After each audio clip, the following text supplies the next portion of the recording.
you've used the term global jihadist movement and thus identified the global jihadist movement as the focus of America's fight against terrorism.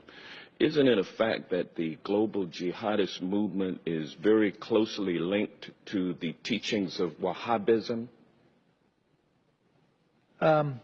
Yes or no? Yeah, I would say they draw inspiration in a perverted sense, but yes, I would say, and Robert may want to elaborate on that. But the two big global jihadists are Al Qaeda and ISIL. And they draw their inspiration from the Wahhabi strain of Islam. Isn't that correct? Yes. And the Wahhabism is a 18th century offshoot of Sunni Islam, which began in the land that has come to be known as Saudi Arabia. Isn't that correct? And Wahhabism seeks to purify Islam by getting rid of a number of human behaviors and practices that it considers to be sins against Allah. Correct? Correct. And Wahhabism is a strict, fundamentalist, highly intolerant strain of Islam. Correct? Yeah. Correct? And now, isn't it a fact that the Saudi ruling monarchy derives its legitimacy by reliance on the ideology of Wahhabism? You want to? The Saudis are riding a tiger. The Saudis are riding a tiger. So if you will answer what I'm saying, isn't it a fact? No, I wouldn't put it that way. I would say it's not a fact that they depend solely on Wahhabism for their legitimacy. They derive legitimacy from a variety of things. One of them is Wahhabism, but it is not the only one. Well, is it fair to say that Wahhabism is the state-sponsored religion of Saudi Arabia?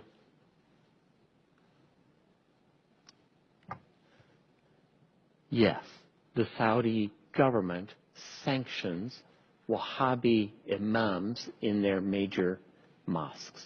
Well, as a matter of fact, the Saudi monarchy promotes Wahhabism through official state-sponsored mosques and through religious schools known as madrasas all over the world. Isn't that correct? Yes. And isn't it true that the Saudi government, Wahhabism throughout the world, based on its oil and gas revenue? Absolutely, the government's revenues, directly or indirectly, help the proselytizing that you mentioned. And the Wahhabism ideology lines up with the ideology of ISIL. Isn't that correct? I would say no. For example, the Wahhabis in Saudi Arabia, the official ones, do not kill Shia. They persecute them. They do not have equal rights. They do not have equal rights, but they don't kill them.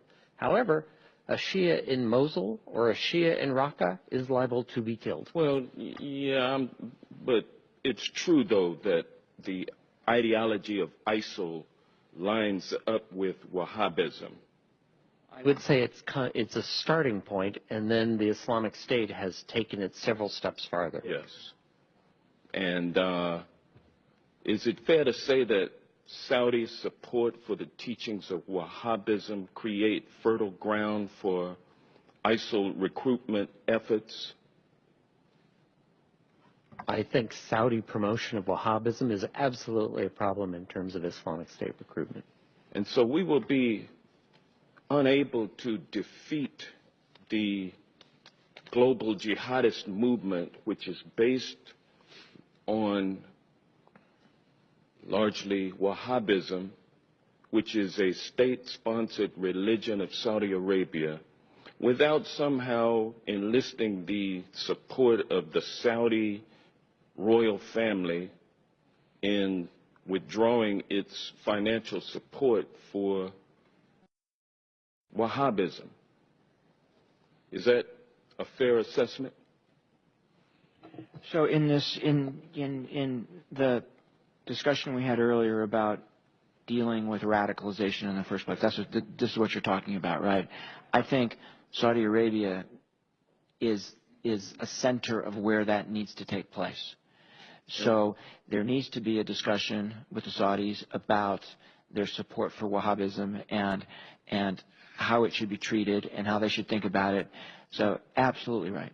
What was the latest amount of arms that we sold to Saudi Arabia? The latest shipment, I think it was what, $100 million worth of